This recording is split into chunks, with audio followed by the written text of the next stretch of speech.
Well, hello there, friends. It's Lyn, Health and Fitness Motivation Podcast.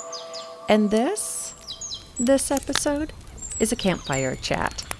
So, friends, about every month or two, I take a pause from the regular podcast format and episodes and just spend a little bit of time talking with you about what's going on in my life, what's going on behind the scenes with Couch to Active, things like that that really aren't necessarily related to health and fitness motivation or exercise necessarily. And the reason I do that is because we live in this age of where there's so many people and influencers out there, and you just don't know who these people really are and like what's really going on in their lives, because it's just too easy to have a fake persona out there. And so I just pause every once in a while and just talk a little bit about me, so then you can know who I am. So if you are here specifically just for the health and fitness tips,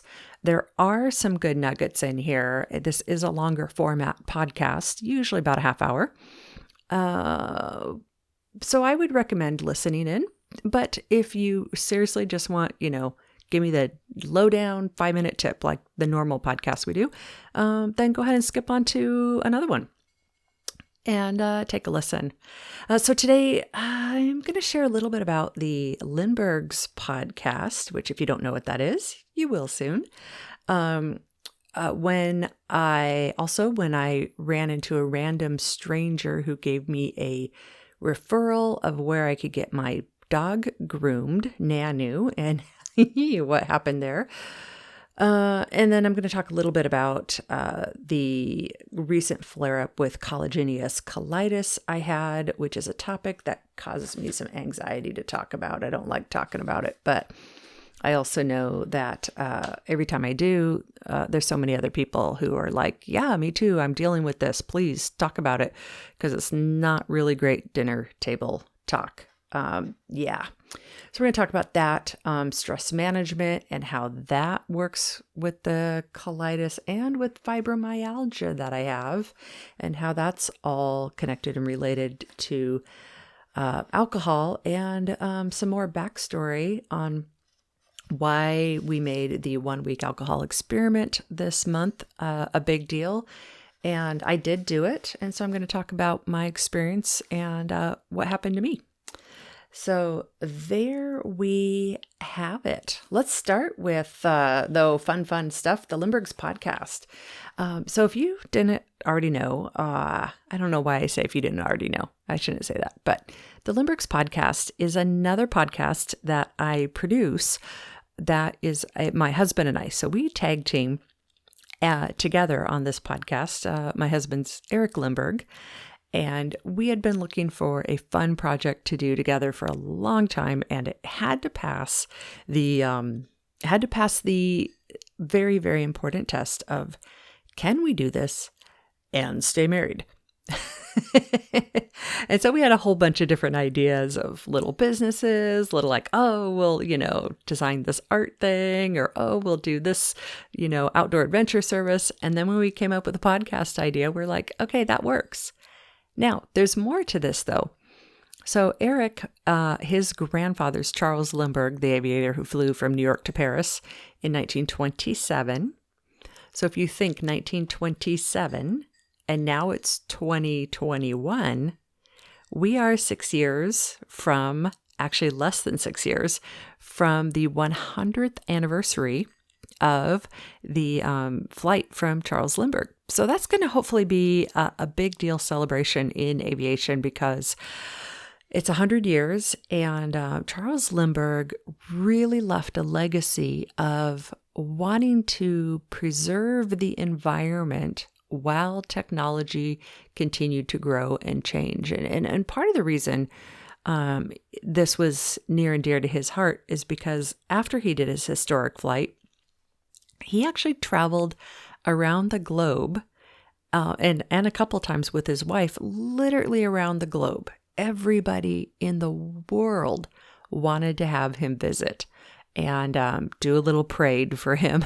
So he actually, during the years after he did this flight, he was able to see how the environment was changing very, very quickly based on all this new technology that was coming in the 20s, 30s, and 40s. And he became really concerned. He was obviously, an aviator, loved flying, but he was also concerned about the balance between the two.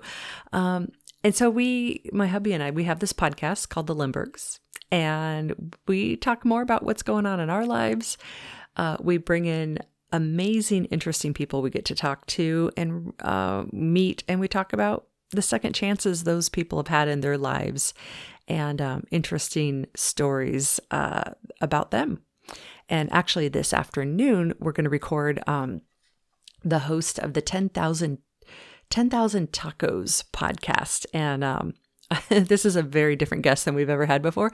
But this guy was raised I believe he was from Mexico, but he was raised in a taco truck. That's right. So his parents were in Southern California. They had this taco truck. He was raised in it, and he has these amazing stories of being raised in a taco truck. And so I'm just really excited to bring him onto the podcast and interview him and talk to him about, what is that like, and what can someone like me who lives in Seattle learn from somebody who's had a very, very different upbringing from myself. So I'm looking forward to having my mind expanded and making a new friend there. So so that's one of the things we got going on. And we're committed to having this Lindbergh's podcast go until the 100th anniversary in May of 2027. So you really should join and listen in. And we got 6 more years before the big 100th anniversary. So if you join now and listen in, you'll be part of the inner circle of people who are there from the very beginning. So that's one thing I got going on today. Another thing I got going on today is my puppy Nanu that you've seen in photos. And if you take my group fitness classes, you'll see he kind of wanders in and out. He's a little dog. We call him, he's a Havanese, and we call him our bunny soft cat-sized dog. So he's 13 pounds, silly little boy, super friendly, and he's got this hypoallergenic hair, and it needs groomed. And oh my gosh, this dog. Okay, I actually, especially with quarantine, I do my own hair. I don't know if you guys, I cut my hair, I color my hair, and granted, it's just simple, long hair, but the cut, color, everything you see, it's all me. It's all me with boxes in my bathroom. And so this little dog gets groomed professionally, and I pay way more on grooming for him than I do on my own hair. It's just kind of ridiculous. And so one of the problems though is in our area here, there is a shortage of dog groomers. And so this dog's hair gets longer. Oh, yep, you can hear him. Yep, he just ran out of the room. I don't know what he's after. We have a shortage of dog groomers. And so I would call them and they would say, oh yeah, we have a wait list. No joke. 15 pages long. Yeah, Nanu, that's what I think too. Wow, that's like right on cue. Good job. Good boy. And so one day, my hubby and I were about an hour from home, and we were out on a walk on a beach, and cold beach, but we do have beaches up here, which is awesome. And we happened to chit chat with some random person who had a dog that looked a little bit like our dog. And we said something about how his hair is overgrown and we really need to get him groomed. And she said, I know a lady who's a good dog groomer, but she's kind of sketchy, her place. And we were like, we'll take her. We don't care.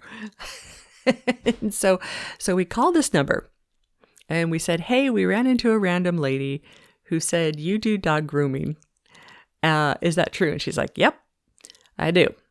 And this place was like half hour away from me. So I was like, okay. So I drive there, and the instructions are park in front of the house, walk to the side of the detached garage, walk into the detached garage, and in there you'll see my son's motorcycle, but it's all in pieces and parts, and the garage is a disaster and a mess.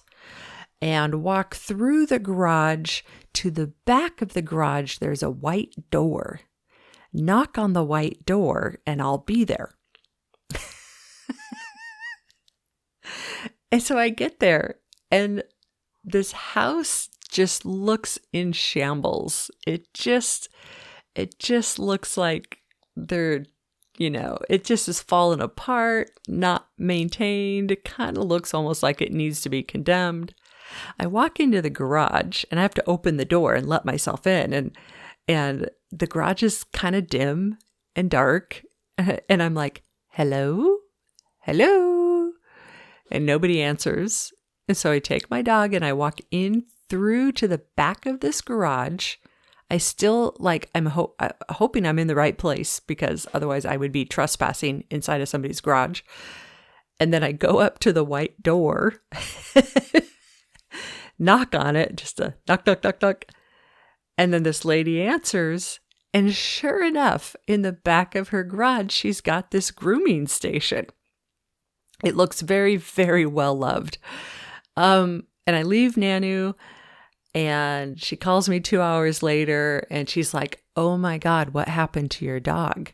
And because when I picked her up, she has probably 15 claw marks on both of her arms, just big red claw marks and big. And I was like, oh my gosh, I'm so sorry. He tends to be pretty wiggly. And she's like, oh no, this is way more than wiggle. Your dog has been terrorized in his past at some point. And I'm thinking to myself, yeah, that would be me. Because when he was little, we tried to groom him by ourselves, and it was so awful. The dog would just wiggle, wiggle, wiggle, wiggle. And we even went to the vet and we're like, he wiggles too much. We can't groom him. And this was after taking him to Petco to get groomed. And Petco called us 10 minutes later and said, sorry, we cannot safely groom your dog. So we have this whole history of this dog being difficult to groom. And I felt so bad. And so I left her a nice tip after I paid the extra wiggle fee, which with dog groomers, that is a thing. That is a thing. You can get a wiggle fee. If your dog is too wiggly, they give you a wiggle fee. Wiggle fee. So yeah, say that 10 times fast. Yeah, Nanu, that's right. So we got the wiggle fee, we paid it, and she did a beautiful job. So now I'm looking at Nanu again, and he is needing another grooming. I'm dreading the whole process. Oh, we even tried drugs. We got doggy Vicodin or something, and that just made him disoriented and made him more vicious, which was really weird. And so, yeah, that's what we're doing there with the dog. So sorry, he just started barking. Somebody must have come to the door and it got him all distracted. So yeah, now I'm looking at him. And today I need to figure out, am I going to try to groom him again by myself, or am I going to pay for this lady to do it who thinks we abuse our dog? Or do I wait for the really expensive people and pay them? So anyhow, the little worries we have in our life. So in the meantime, I promised myself I would talk to you about the joys of collagenous colitis in my health. And I dread talking about this. I hate, even now, I'm like, can I really just skip past it? But I'm not going to. I'm going to talk a little more detail about what's my experience has been, and partly because this is something people don't talk about. And so first of all, if you don't know what any kind of colitis is, consider yourself lucky. Consider yourself somebody who is spared one of the greatest indignities of life when it comes to health things. Consider yourself one of those people where, if somebody says they're out on a health or medical reason and they don't necessarily want to tell people what it's about, this very likely could be one of them, because it's just I don't want to say a shameful thing, but it's just not something our culture is very comfortable talking about.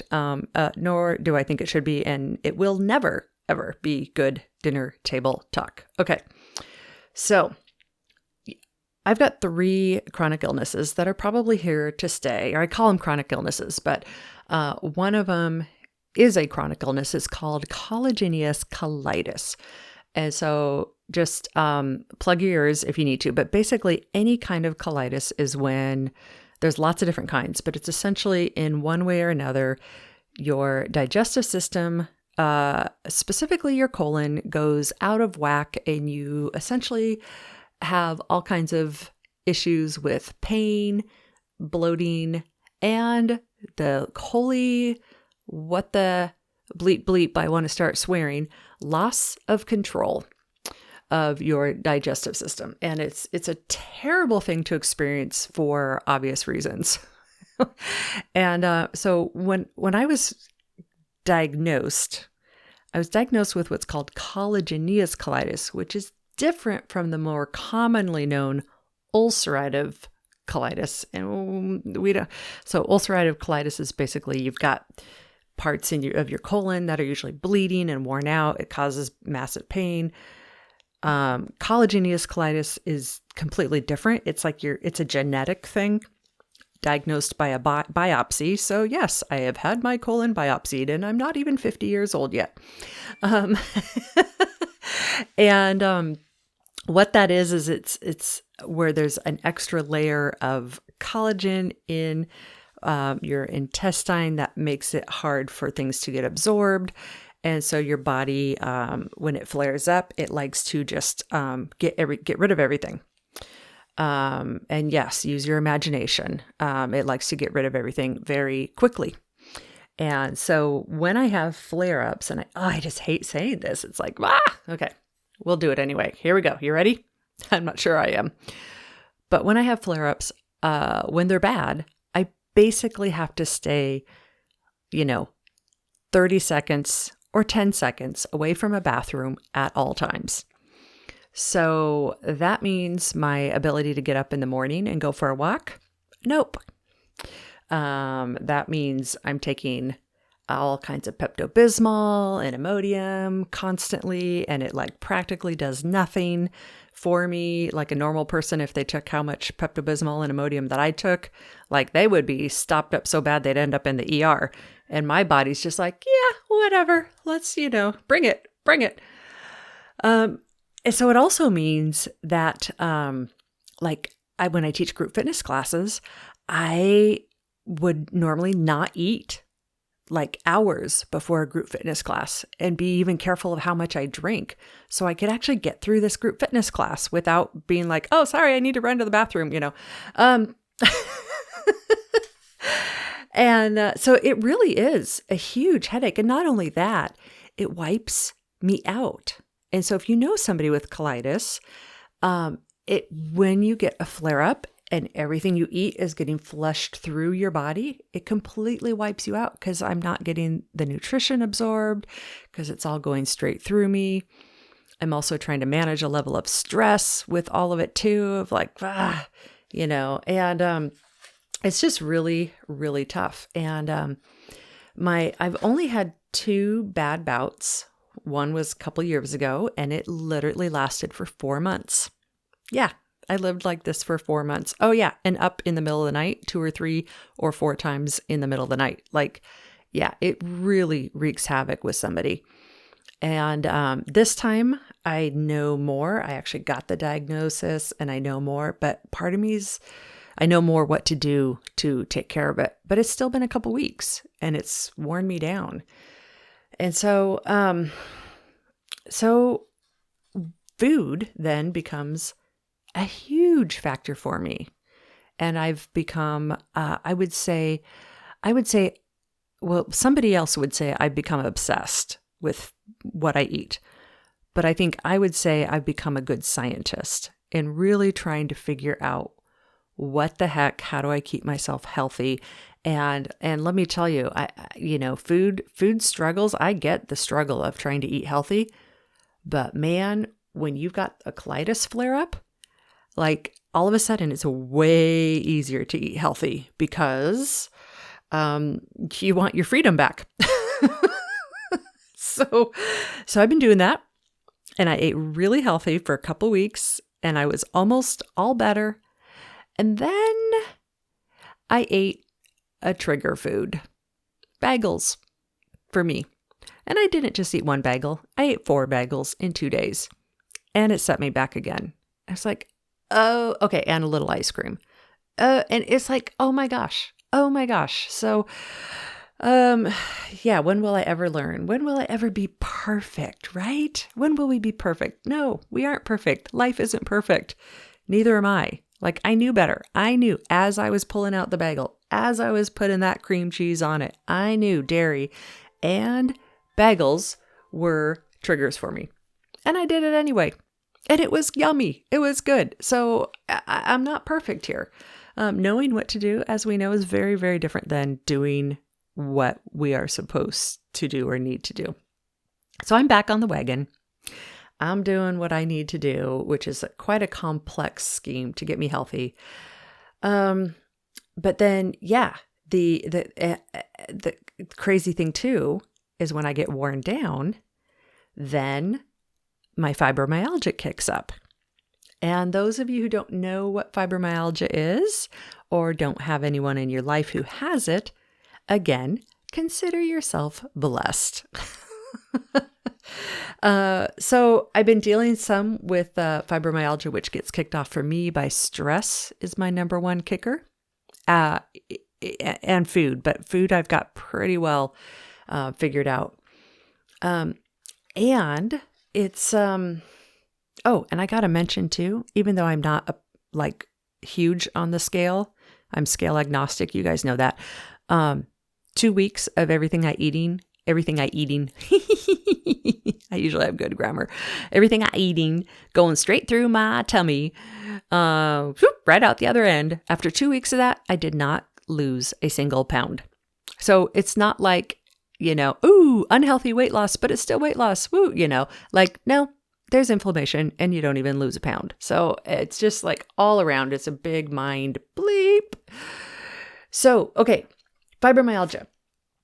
Fibromyalgia flares up, and this is where that whole story of our 1 week challenge for this month to get off of alcohol, that's an interesting Freudian slip, to not drink any alcohol for 1 whole week. This is where the concept of it originally came up, was because alcohol and fibromyalgia is really, really tricky.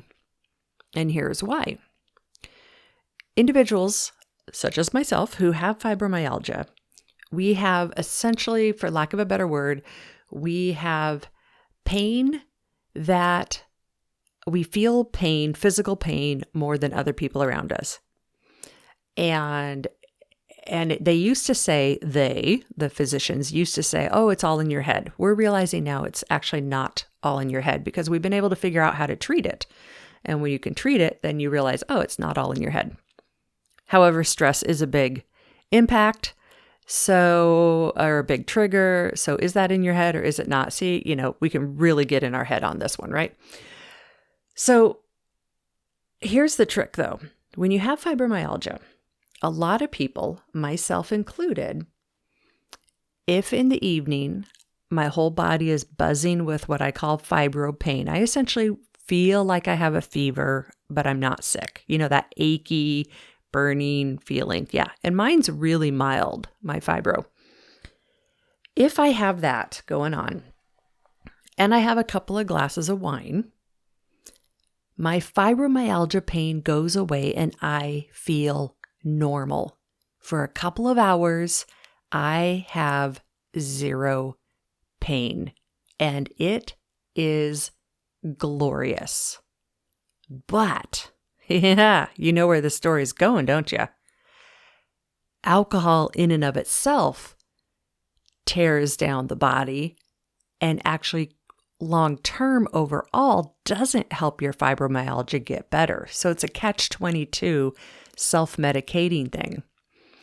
And so I realized I was, drinking probably 4 days a week, sometimes 7 days a week.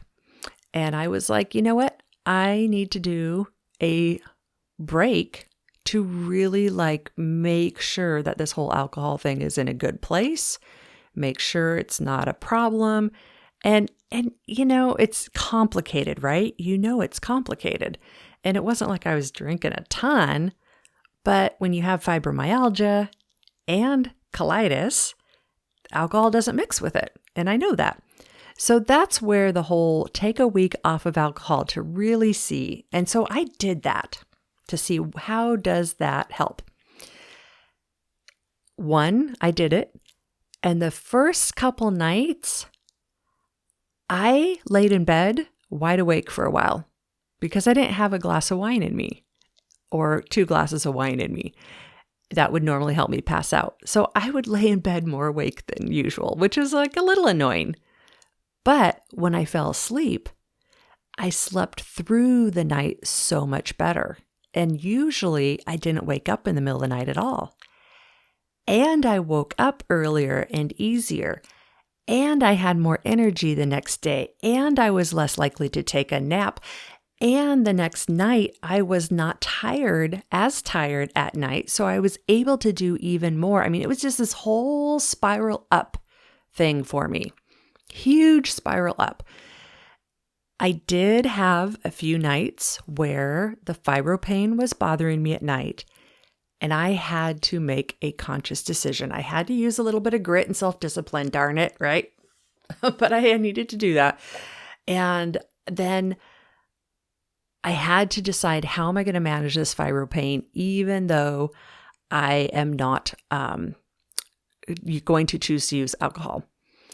So I did turmeric tea, golden milk tea. That seemed to help, something warm. I got out my electric blanket, put that on me. That really helped. Things like that. And I'm more and more that I do this. I do this experiment all the time. And the more I do it, the more I'm like, you know what? Why is alcohol a part of my life at all? At all. So it's kind of an interesting thing I've been pondering. And to those of you who joined this challenge for the 1 week challenge, I'd be really curious in hearing what your thoughts are, because I know everyone's situation is different. Everybody has different social norms around them, social pressures, and tolerance and likes and dislikes. And so I'd love to hear from you. And if you're listening to this podcast, after it went live, still try the 1 week challenge and let me know, because it's an interesting topic it's one of those that just keeps resurfacing in this group over and over and over again. And now I have one completely unrelated question for you as we wrap things up here. And that is, what questions do you have? What are things you'd like me to talk about on these Campfire Chats? I am really pretty much an open book, happy to chat about anything. Feel free to send me your questions, and I'll answer them on the podcast in the next Campfire Chat, which will be about a month from now.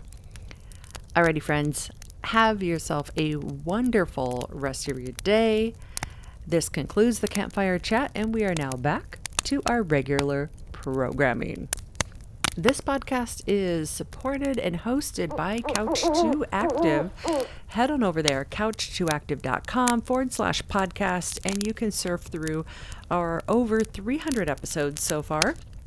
And you can book coaching with me. I do personal training, group fitness, food coaching, lifestyle coaching. Let me help you get on your path to smiling, feeling healthier.